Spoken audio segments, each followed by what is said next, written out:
23ខែ11ឆ្នាំ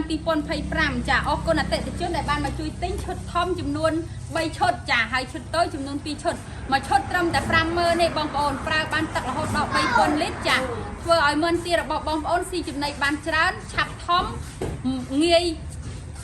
យស្រួលនៅក្នុងការដកដង្ហើមចាជាពិសេសគឺការពារផ្ដាសាយតែម្ដងអញ្ចឹងបងប្អូនដែលមានបញ្ហាមើលទាចាឈឺនៅក្នុងរដូវនេះអាចប្រើប្រាស់ជាមួយទឹកថ្នាំបែបធម្មជាតិនេះបានចាបងប្អូនជាច្រើនធ្លាប់ប្រើបែប